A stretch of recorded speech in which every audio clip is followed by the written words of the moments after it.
कहा जाता है कि ये किस्सा उस जमाने का है जब ना बिजली की चकाचौंध थी, ना बाजारों में शोर गौगा, बल्कि मिट्टी के घरों, बैलगाड़ियों और सादा जिंदगी का दौर था। इसी गांव के ऐन वस्त में एक बड़ी और शानदार दुकान थी। लकड़ी का मजबूत दरवाजा, अंदर अनाज के ढेर, कपड़ों के थान, घी के मटके, चीनी और नमक के बोरे और दीवारों पर लटके तराजू। उस दुकान का मालिक था सलाम।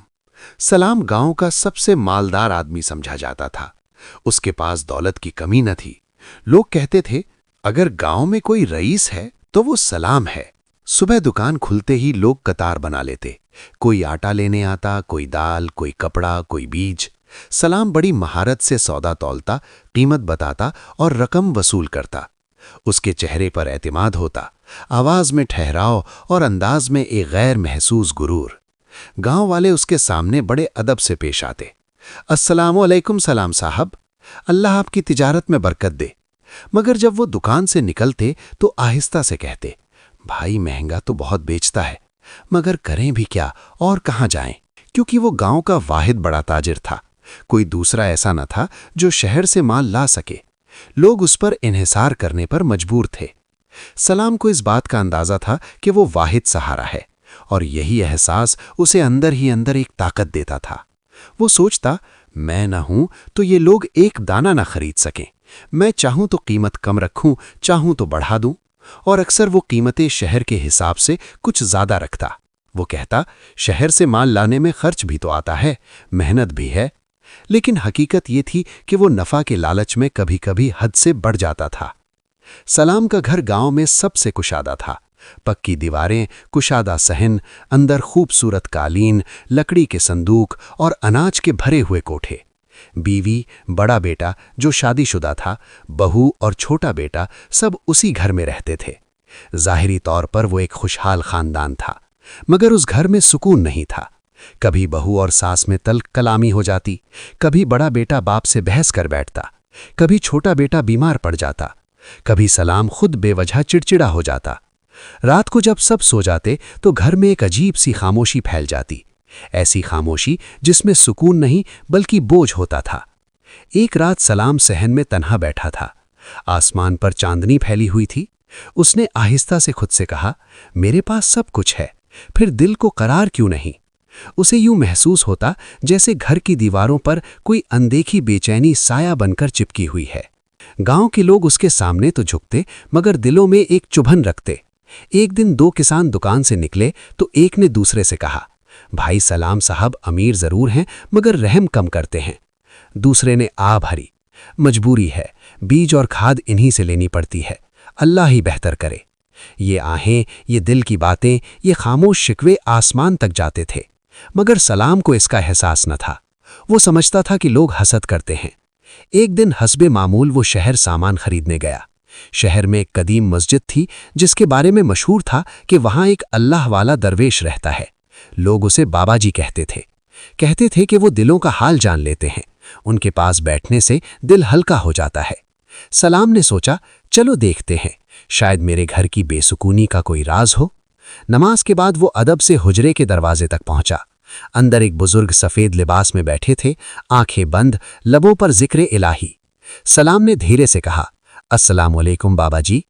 बुजुर्ग ने आंखें खोली, ऐसी आंखें जिनमें अजब सी गहराई थी। वालेकुम अस्सलाम, आओ बेटा।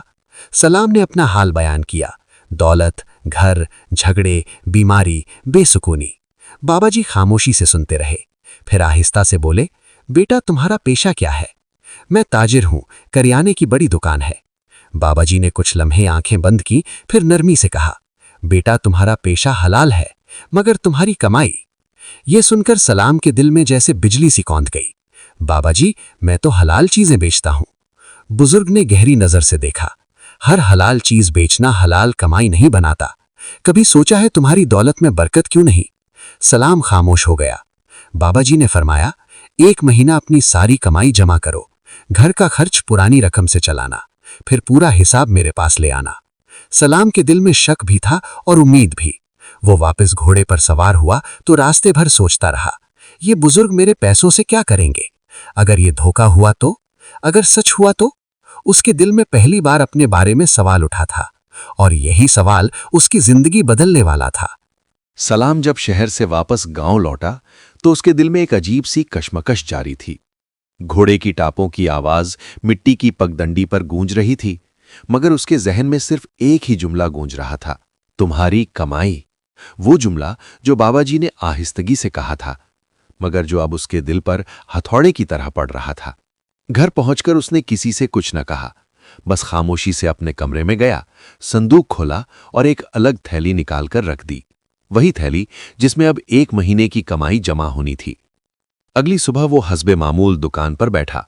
गांव के लोग आए, सामान लिया, कीमत अदा की, मगर आज सलाम के अंदाज में कुछ तब्दीली थी। वो हर अशरफी को हाथ में लेता, चंद लम्हे उसे देखता और फिर अलग थैली में डाल देता।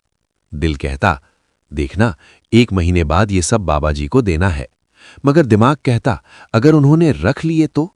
एक बूढ़ी औरत आई जिसके हाथ में चंद सिक्के थे। बेटा, थोड़ा आटा दे दे, घर में कुछ नहीं। सलाम ने तराजू पर आटा रखा और कीमत बताई। औरत ने हिचकिचाते हुए सिक्के आगे बढ़ाए। रकम पूरी न थी। सलाम ने एक लम्हा सोचा, फिर आटा कम कर दिया। बूढ़ी औरत की आंखों में नमी आ गई, मगर वो कुछ बोली नहीं। सामान लेकर चली गई। सलाम ने दिल में हल्की सी खलिश महसूस की, मगर फौरन खुद को समझा लिया, कारोबार में नरमी नहीं चलती। महीने भर सलाम ने 1 पैसा भी उस जमाशुदा रकम में से खर्च न किया। घर का खर्च पुरानी जमा पूंजी से चलता रहा, मगर घर में झगड़े वैसे ही जारी थे। एक शाम बड़ा बेटा बोला, अब्बाजान, आप हर चीज में सख्ती क्यों करते हैं? सलाम तेज लहजे में बोला, मैं मेहनत करता हूं इस घर के लिए, तुम क्या जानते हो कारोबार की मुश्किलात। बीवी ने बीच में कहा, मगर दौलत से सुकून नहीं आता। ये जुमला सुनकर सलाम कुछ लम्हे खामोश हो गया, फिर झुंझलाकर बाहर निकल गया। उस रात वो देर तक जागता रहा। आखिर वो दिन आ गया जब 1 महीना मुकम्मल हुआ। सलाम ने दरवाजा बंद किया, संदूक खोला और अशरफियां निकालकर गिनने लगा। 1, 2, 10, 50, 100, 300, 400। 400 अशरफियां। वो खुद भी चौंक गया। इतना नफा?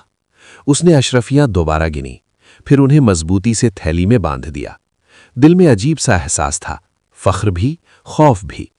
अगली सुबह वो शहर रवाना हुआ। सूरज की रोशनी खेतों पर फैल रही थी, मगर उसके दिल में धुंध थी। वो सोचता रहा, अगर बाबा जी ने सब रख लिए तो? अगर ये सब एक चाल है, फिर खुद ही जवाब देता। लेकिन उनकी आंखों में फरेब नहीं था। शहर पहुंचकर वो सीधा मस्जिद गया। हुजरे में दाखिल हुआ तो बाबा जी जिक्र में मशगूल थे। अस्सलाम वालेकुम बाबा जी। वालेकुम अस्सलाम, आओ बेटा। सलाम ने थैली आगे बढ़ाई। ये पूरे महीने की कमाई है, 400 अशरफियां। बाबा जी ने खामोशी से थैली ले ली, फिर मुस्कुरा कर बोले, अब जाओ, कुछ जरूरी काम कर लो, नमाज के बाद आना। सलाम बाहर निकला, कुछ खरीदारी की, घोड़ा सराय में बांधा, मगर दिल बेचैन था। नमाज के बाद वो दोबारा हुजरे में गया। बाबा जी ने थैली उसके हाथ में देते हुए कहा, ये लो, अगले महीने इन्हीं अशरफियों से खर्च करना और नई कमाई ले आना। सलाम ने सर झुकाया, मगर दिल में तूफान था। बाहर आकर उसने थैली को हाथ में तौला। ये हल्की क्यों लग रही है? वो फौरन सराय पहुंचा, दरवाजा बंद किया, अशरफियां निकालकर गिनने लगा। 1, 2, 10, 20, 50, 80। 80 अशरफियां। उसका चेहरा सुर्ख हो गया। ये क्या, 400 में से सिर्फ 80? उसके दिल में शक अब यकीन में बदल गया। बाबा जी ने रख ली हैं। वो सराय के एक आदमी के पास गया। भाई, ये जो मस्जिद में बुजुर्ग हैं, क्या वाकई नेक हैं? आदमी ने फौरन सख्त लहजे में कहा, खबरदार, उनके बारे में गलत जुबान न खोलो, पूरा शहर उनका एहतराम करता है। सलाम चुप हो गया, मगर उसका दिल मुतमईन न था। रात भर वो करवटें बदलता रहा। अगर वो सच्चे हैं तो पैसे क्यों रखे? अगर झूठे हैं तो सब उनकी इज्जत क्यों करते हैं? ये सवालात उसके दिल में जहर की तरह फैलते जा रहे थे। सलाम गांव वापस आया। 80 अशरफियों से घर का खर्च शुरू हुआ। पहले हफ्ते ही उसने महसूस किया कि घर का माहौल कुछ नर्म है। बहू और बीवी के दरमियान झगड़ा कम हुआ। छोटे बेटे की तबीयत बेहतर हुई। बड़ा बेटा भी कुछ मुतमईन नजर आने लगा। एक रात बीवी ने कहा, आजकल घर में अजीब सी राहत है, जैसे कोई बोझ हट गया हो। सलाम चौंक गया। वो सोचने लगा, ये कैसे मुमकिन है? कम पैसे मगर ज्यादा सुकून। महीना गुजरा। नई कमाई 360 अशरफियां हुईं। सलाम इस बार गुस्से में था, मगर उसके दिल में एक सवाल भी था। अगर ये धोखा है तो घर में सुकून क्यों बढ़ रहा है? उसने फैसला किया, इस बार हकीकत मालूम करके रहूंगा। अगर वो बुजुर्ग धोखेबाज निकले तो सबके सामने उनका भांडा फोड़ दूंगा। वो दोबारा शहर जाने की तैयारी करने लगा। मगर इस बार उसके सफर में सिर्फ अशरफियां नहीं थीं, उसके साथ शक, गुस्सा, उम्मीद और खौफ सब सवार थे। और उसे मालूम न था कि अगली मुलाकात में उसकी जिंदगी का सबसे बड़ा राज खुलने वाला है। पूरा महीना सलाम के दिल में आग सी जलती रही। वो दुकान पर बैठता तो ग्राहकों के चेहरे गौर से देखता। पहले वो सिर्फ सिक्का देखता था, अब वो आंखें देखने लगा था। किसी की आंखों में मजबूरी थी, किसी के लहजे में दबी हुई शिकायत, किसी के चेहरे पर खामोश नाराजगी। मगर फिर भी वो कीमत वही बताता जो उसने तय की होती। दिल में एक जिद भी थी, अगर बाबा जी ने मेरे साथ धोखा किया है तो मैं उन्हें बेनकाब कर दूंगा। इसी कश्मकश में महीना गुजर गया। इस बार कारोबार बहुत अच्छा हुआ। ईद का महीना था। गांव वालों ने कपड़े खरीदे, चीनी ली, घी लिया, बच्चों के लिए मीठा खरीदा। जब महीना खत्म हुआ तो सलाम ने हिसाब लगाया। 1, 200, 500, 800, 1200। 1200 अशरफियां। इतनी बड़ी रकम देखकर उसका दिल खुश भी हुआ और खौफजदा भी। अगर इस बार भी उन्होंने सब रख लिया तो? काफी सोच विचार के बाद उसने फैसला किया कि वो सिर्फ 500 अशरफियां ले जाएगा। पहले देखता हूं क्या करते हैं। सुबह वो घोड़े पर सवार हुआ। आसमान पर बादल थे, हवा में हल्की सी खुनकी थी, मगर उसके दिल में गर्मी थी, गुस्से की, बेयकीनी की, सवालों की। शहर पहुंचकर वो सीधा मस्जिद की तरफ गया। बाबा जी हस्बे मामूल हुजरे में बैठे थे। उन्होंने मुस्कुराकर कहा, आओ बेटा सलाम, सफर कैसा रहा? सलाम ने 500 अशरफियों की थैली आगे रखी। बाबा जी ने थैली को हाथ में लिया, मगर फौरन उसे न खोला। पहले सलाम की आंखों में देखा, फिर आहिस्ता से बोले, बेटा इस बार तुम कम अशरफियां क्यों लाए हो? ईद का महीना गुजरा है, तुम्हारे गांव में खरीदारी कम कैसे हो सकती है? ये जुमला सुनकर सलाम का दिल धड़कना भूल गया। उसने किसी को नहीं बताया था कि उसने 1200 कमाए हैं। उसके माथे पर पसीना आ गया। वो खामोश बैठा रहा। बाबा जी ने गहरी सांस ली और पीछे से एक बड़ी थैली उठाकर सामने रख दी।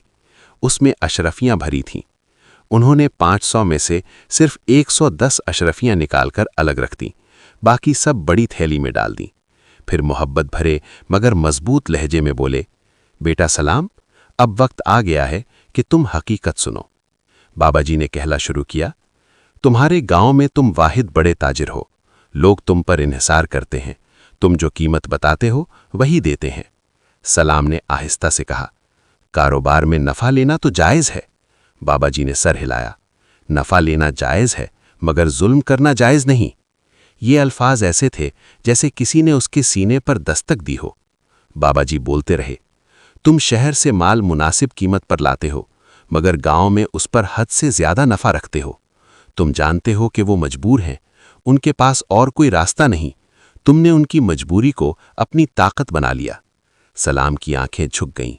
उसे याद आया, वो बूढ़ी औरत, वो किसान, वो बेवा जो चंद सिक्के गिन रही थी। बाबा जी ने कहा, ये अशरफियां जो मैंने तुम्हें वापस की, यही तुम्हारी असल हलाल कमाई थी। बाकी सब वो रकम थी जिसमें दूसरों की आहें शामिल थीं। सलाम के दिल में जैसे कुछ टूट गया। बाबा जी की आवाज नर्म हो गई, बेटा, जब कोई मजबूर शख्स दिल में आह भरकर जाता है तो वो आह खाली नहीं जाती, वो सीधी अर्श तक पहुंचती है। और जब अल्लाह का इंसाफ हरकत में आता है तो वो दौलत के अंबारों को भी बेसुकून कर देता है। सलाम की आंखों से आंसू बहने लगे। उसने हिचकिचाते हुए कहा, तो क्या मेरे घर की बेसुकूनी मेरी ही कमाई का नतीजा थी? बाबा जी ने इस बात में सर हिलाया, जुल्म सिर्फ तलवार से नहीं होता बेटा, नाजायज नफा भी जुल्म है, कमजोर की मजबूरी से फायदा उठाना भी जुल्म है। सलाम को यूं लगा जैसे उसके कानों में गूंज रही हों वो तमाम बातें जो गांव वाले आपस में करते थे। महंगा बेचता है, मगर करें क्या? वो सोचने लगा, वो इज्जत जो उसे मिलती थी शायद वो दिल की नहीं मजबूरी की थी। बाबा जी ने अशरफियों की थैली उसके सामने रखते हुए कहा, ये लो तुम्हारे तमाम पैसे। मैंने कभी किसी का माल नहीं रखा, मैंने सिर्फ तुम्हें आईना दिखाया है। सलाम फूट फूट कर रोने लगा। मैंने आप पर शक किया, मैंने सोचा आप धोखेबाज हैं। बाबाजी मुस्कुरा दिए। जिस दिल में लालच हो वहां शक भी आता है, मगर तुम्हारे अंदर नेकी का बीज अभी जिंदा था, इसीलिए तुम वापस आए। सलाम ने हाथ जोड़ दिए। अब मैं क्या करूं? बाबाजी ने फरमाया, अपने गांव लौटो, कीमतें मुनासिब रखो, जिनसे ज्यादा लिया है उनका हक आहिस्ता आहिस्ता लौटाओ। हर गाहक को इज्जत दो, देखना तुम्हारे घर की बेसुकूनी खत्म हो जाएगी।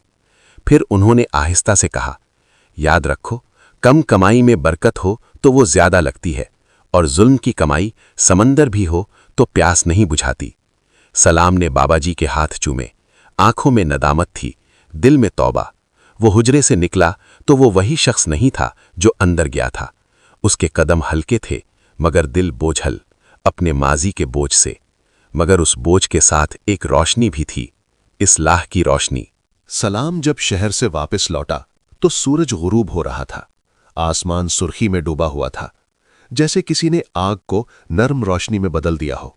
वो रास्ते भर सोचता रहा, मैंने कितने लोगों का दिल दुखाया होगा, कितनी आहें ली होंगी।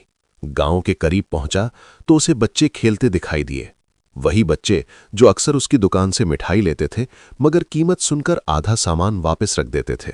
उसका दिल कांप गया। अगली सुबह सलाम ने दुकान खोली, मगर आज उसके चेहरे पर गुरूर नहीं था, एक संजीदगी थी। सबसे पहले उसने शहर से लाए गए माल की असल कीमत लिखी, फिर उस पर मुनासिब और कम नफा रखा। फिर उसने दिल में कहा, आज से जुल्म बंद। पहला गाहक एक बूढ़ा किसान था, वही जिसने पिछले महीने आटा खरीदा था और चुपचाप ज्यादा कीमत देकर चला गया था। किसान ने कीमत पूछी, सलाम ने नई कम कीमत बताई। किसान हैरान हो गया, क्या बात है सलाम मियां, आज कीमत कम कैसे? सलाम की आवाज भराई हुई थी, चाचा, पहले मैं गलती कर रहा था, अब सही कर रहा हूं। किसान ने उसे गौर से देखा और पहली बार उसकी आंखों में नरमी थी, मजबूरी नहीं। सलाम ने आहिस्ता आहिस्ता उन लोगों को पहचाना जिनसे उसने ज्यादा नफा लिया था। वो कभी किसी के घर आटा भिजवा देता, कभी किसी बेवा के घर घी का डब्बा रखवा देता, कभी किसी किसान का उधार माफ कर देता। लोग हैरान थे, ये वही सलाम है। मगर सलाम किसी को कुछ न बताता, बस दिल ही दिल में दुआ करता, या अल्लाह मेरी खता माफ कर दे। चंद हफ्तों में गांव का माहौल बदलने लगा। लोग उसकी दुकान पर इत्मीनान से आते, दुआएं देते, बैठकर हाल अहवाल पूछते। अब वो सिर्फ ताजिर न था, वो अपना बन गया था। पहले उसके पास पैसे ज्यादा थे मगर सुकून कम। अब नफा कम था मगर नींद गहरी थी। घर का माहौल भी बदल गया। बीवी जो अक्सर शिकवा करती थी अब मुस्कुराकर इस्तकबाल करती। बच्चे जो डरते थे अब लिपट जाते। सलाम ने एक रात आसमान की तरफ देखकर कहा, या रब, ये सुकून अशरफियों से ज्यादा कीमती है। चंद महीनों बाद अजीब बात हुई। गांव के आसपास के लोग भी उसी की दुकान पर आने लगे। क्यों? क्योंकि खबर फैल गई थी, वो ईमानदार है। अब उसका कारोबार कम नहीं हुआ था बल्कि बढ़ गया था। मगर फर्क ये था कि अब हर सिक्का हल्का लगता था, जैसे उस पर किसी की आह का बोझ न हो। कुछ अरसा बाद सलाम दोबारा शहर गया और बाबाजी के पास हाजिर हुआ। उसने कहा, बाबाजी, मैंने कीमतें कम की, हक वापस किया और अल्लाह ने मुझे पहले से ज्यादा दे दिया, मगर इस बार दिल मुतमईन है। बाबाजी मुस्कुराकर बोले, बेटा, दौलत कम या ज्यादा नहीं होती, हलाल या हराम होती है। और याद रखो, जुल्म की कमाई बढ़ती जरूर है मगर टिकती नहीं। अदल की कमाई कम होती है मगर बरकत वाली होती है। सलाम ने सर झुका लिया। उस दिन उसे समझ आया, सबसे बड़ा नफा पैसा नहीं, सुकून है, और सबसे बड़ा नुकसान खसारा नहीं, किसी दिल की बद्दुआ है। अगर आप तिजारत करते हैं, अगर आप किसी के फैसलों पर असर रखते हैं, अगर कोई आप पर इन्हिसार करता है, तो याद रखें, मजबूरी पर मुनाफा कमाना कारोबार नहीं, आजमाइश है, और हर आजमाइश का हिसाब होगा।